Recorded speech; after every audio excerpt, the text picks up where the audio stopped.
find the true life cameras and a true life adventure with the Olympic Elk. Now, here is your host, Walt Disney. From time to time on our Adventureland program, it's been our custom to go out into the field and watch our naturalist cameramen in action.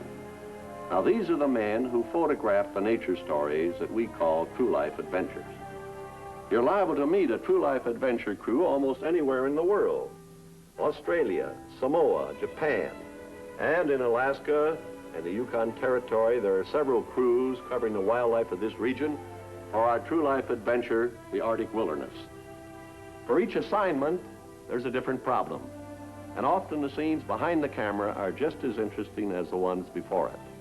And here now to tell you some of the inside stories of the great outdoors is the writer-director of the True Life series, James Alger. One of the most persistent problems facing the True Life adventure cameraman is nature's timetable. He must know exactly when the butterfly will emerge from its chrysalis, where the wildfowl will lay their eggs. In fact, he must not only know when and where things are apt to happen, but he must manage to be there when they do. Now, this wouldn't appear too difficult when the place he's heading for is only a few miles from a large city like Miami, Florida. But just beyond the suburbs of this metropolis lies a vast water wilderness, the Florida Everglades. Unchanged through countless centuries, this primeval swamp is the hiding place for many of nature's most ancient secrets.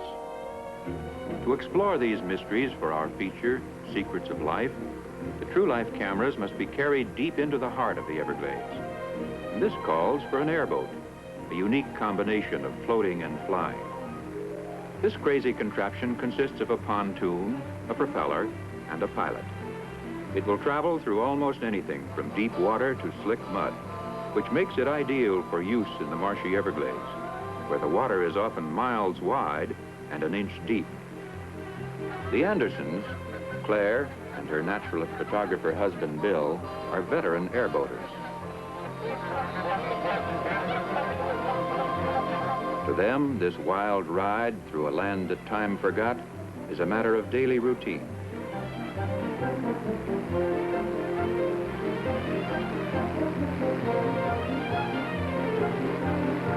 Bill's setting up his camera now to give us an idea of what the Everglades look like, coming at us 60 miles an hour. This great swamp spreads out over several thousand square miles, and the primitive heart of the Everglades is a protected area, a national park and wildlife sanctuary. Today, it remains completely untouched by civilization.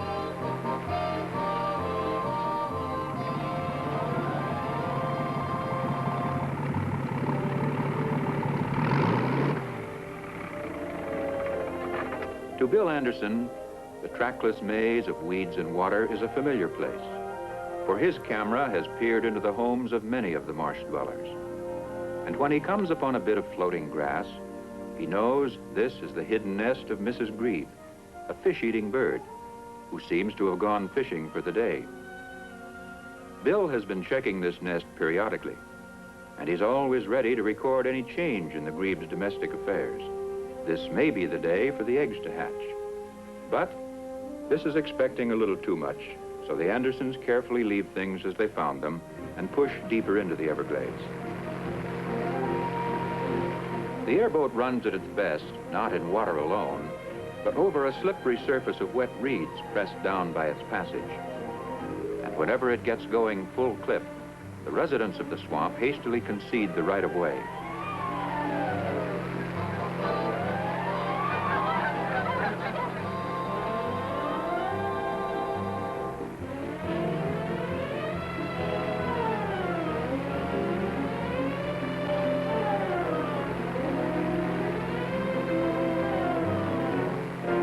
All this speed has been for the purpose of keeping a special appointment.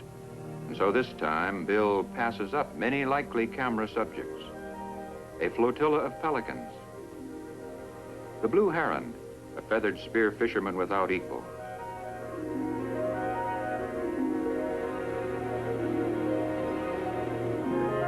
Even the roseate spoonbills will go unnoticed today.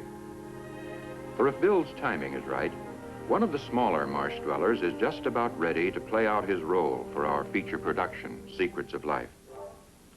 For some time, the Andersons have kept a close tab on this particular clump of marsh grass and on some tiny eggs laid here by a moth with the rather impressive name of Siboney stimulia.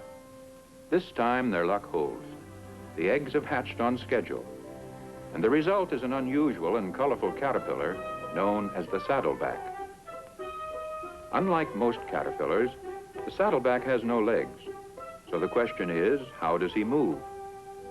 Well, here's how the Andersons go about revealing one of nature's secrets. First, a pair of tweezers to handle this fellow. His spines carry a toxic poison that can be discouragingly painful.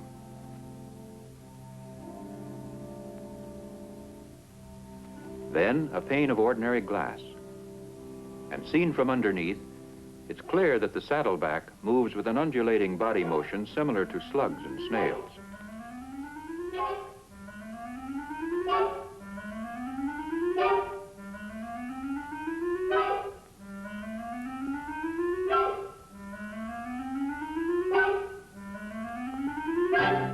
When the Andersons have recorded this little-known fact, they carefully return their subject to his island of marsh grass because they have future plans for him.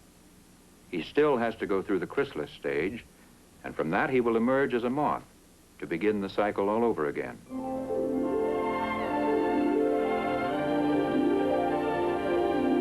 With one of the marshland's mysteries revealed and filmed, Bill and Claire might well consider their day's work done.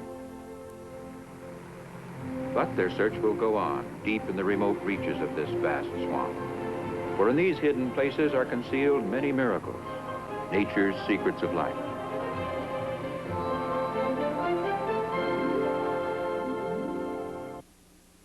Most of us picture the desert country of the Southwest as an arid wasteland of sagebrush and superheated sand. On the surface, this doesn't appear to be the sort of place where you'd find a busy, bustling community of farmers. Well, on the surface, it isn't. But appearances can be deceiving. So now we're going to dig a little deeper into the subject, or at least Bob Crandall is. Bob is another of our naturalist photographers, and the farmers here are a colony of leafcutter ants. Their story will play an important part in Secrets of Life. Right now, Bob is about to uncover some of their elaborate underground gardens. It looks like he's a bit over-equipped for the job, but the leafcutters raise their crops as much as 18 feet underground. And so this heavy equipment is not only helpful, it's necessary.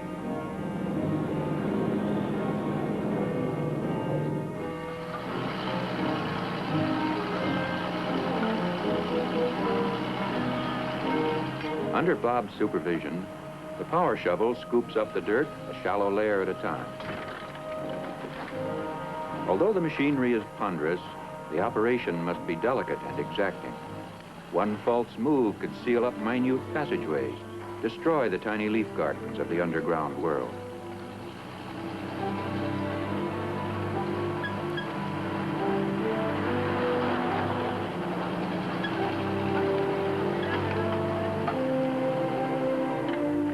Bob Crandall came out of the University of Arizona with a Bachelor of Science degree, and he's become a recognized authority in the field of entomology.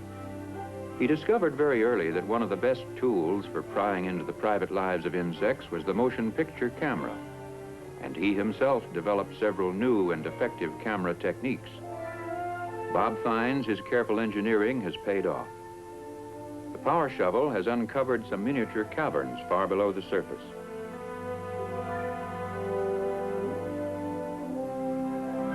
To the casual eye, these look like no more than a couple of holes in the ground. But seen through the special lens of Bob's True Life camera, they become the quarter-section farms of the leafcutter ants. This ant colony lives on a diet of fungus, and they grow their own. It's a complicated process that begins with the gathering of leaves. In a perfectly organized community operation, each ant carries out an assigned task.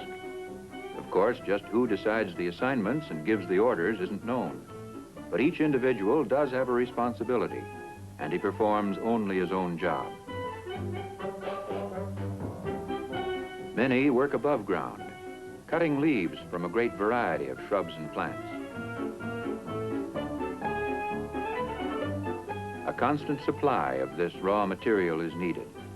In just a few hours, the foragers must carry in a staggering amount of leaves.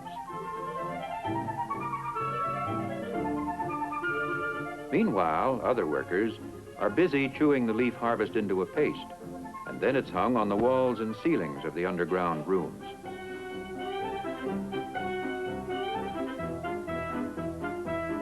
In a short time, the material begins to mildew, in turn producing a mushroom type of fungus, the sole food of the leafcutter ants.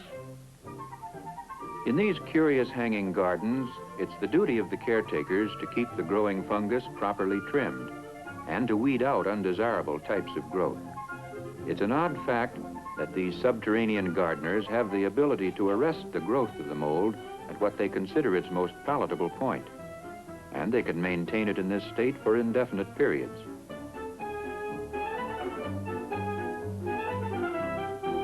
Stranger still, when the ants decide to abandon a garden, normal growth resumes, and soon mold takes over the tiny cellar. In nature's world, there are many mysteries that may never be explained, yet they can be exposed. And through the True Life cameras, we see nature at work and view, as never before, her innermost secrets of life. Often our naturalist photographers film the true life adventures in areas completely isolated from civilization. Al and Elma Malott, for instance, spent nearly 3 years in the African bush country, filming the story of the African lion. Now, of course, to tell all the story behind their true life cameras would take, well, nearly 3 years. So I'm going to recall just a few of the highlights. In the heart of the dark continent, Mount Kilimanjaro rises 19,000 feet into the African sky. Here in the shadow of this majestic peak lies the realm of the African lion, king of beasts. The lion's subjects are the restless grazing herds that roam far and wide across the limitless plains. This photographer's paradise was the happy hunting ground of Al and Elma Malott. Each day they would plan the area to be covered and then take off in their combination camera truck, home, and mobile blind.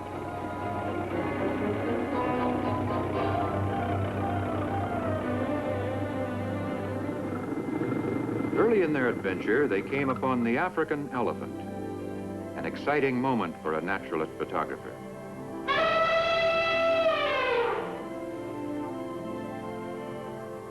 These are the largest of all the land-dwelling mammals, and they have a chapter all their own in our motion picture, The African Lion.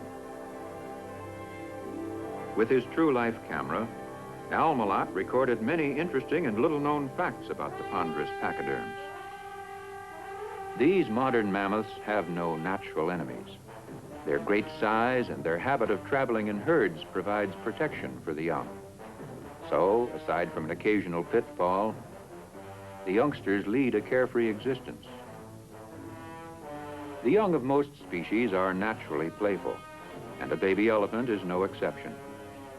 He gets a childish pleasure out of chasing the egrets that often follow the elephants. These birds are attracted by the insects the herd stirs up as it moves through the grass.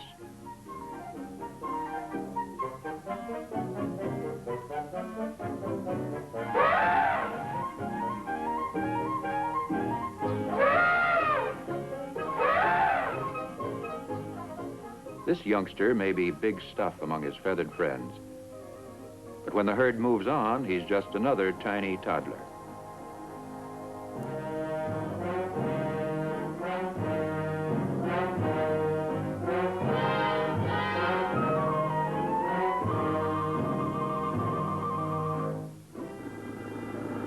In their travels, the Malotts came upon another grass eater that's rarely molested, even by the king of beasts, the African buffalo.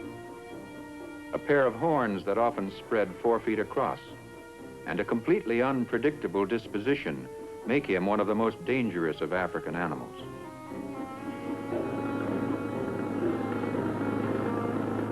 During the dry season, all species tend to gather near water holes, So when the mulatts found a trickle of water in a stream bed, it seemed a lead worth following.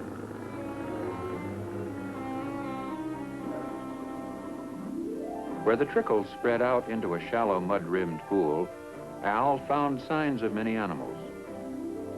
The tracks, all coming from the same general direction, indicated a concentration of wildlife somewhere nearby.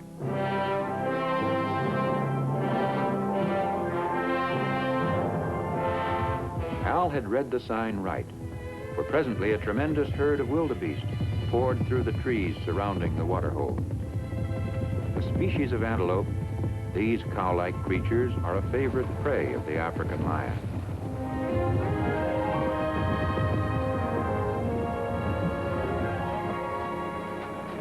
Backtracking along their trail, our one-couple safari rumbled past a flock of African vultures. These scavengers live on the bounty of the king of beasts. Their presence is a sure sign that lions are somewhere very close.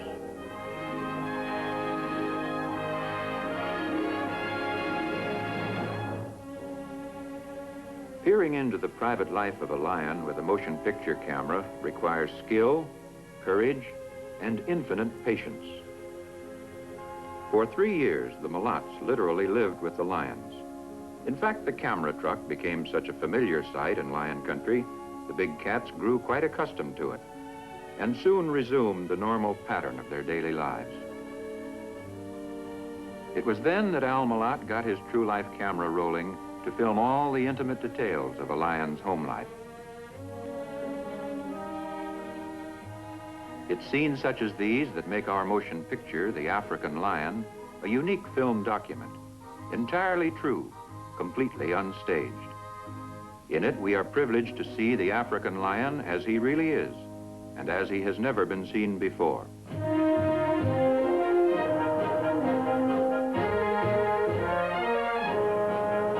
Lions love to play, but their games are patterned after the serious business of hunting. And even in fun, the lunge for the throat is instinctive. Being true cats, the lions haven't forgotten how to climb. But when a lion takes to a tree, it's generally only for the view.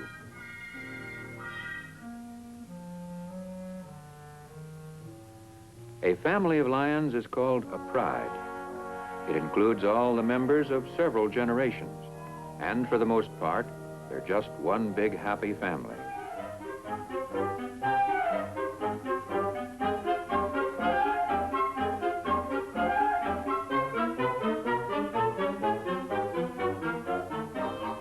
But there are exceptions. A strange lioness has no place in the inner circle. And Al Mulat captured this notable sequence for our African lion feature when an outsider wandered in from another territory.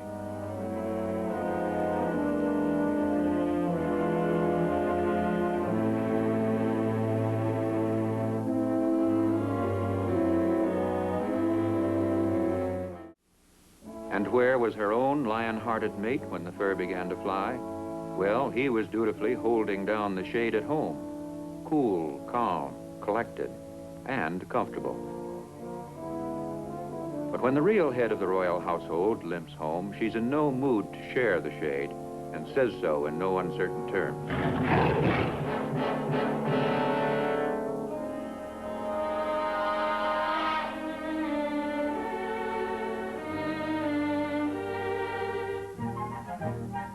The youngsters know who's boss, too. They side with Mother every time.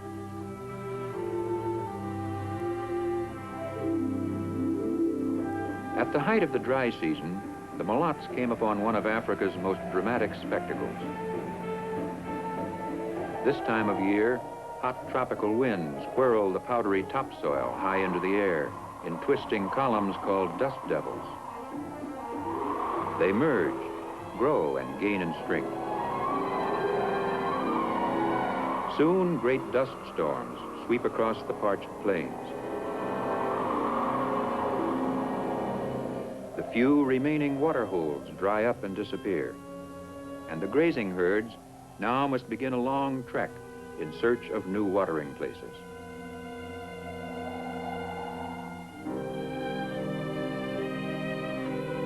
They move blindly, guided only by the instinct that tells them somewhere beyond the horizon lies water and relief from the drifting dust. This great exodus of animals is only one of the many exciting and colorful chapters in our true life motion picture, The African Lion.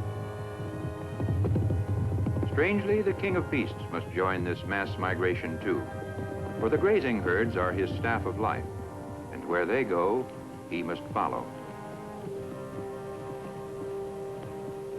And so the lion is both a slave and a king, just as the lion's realm, so vast and varied, is at once the setting and the substance of his story. A story of limitless plains and wildlife in countless numbers. A story of life and death in the shadow of Kilimanjaro. Indeed, the story of the African lion is the story of Africa itself.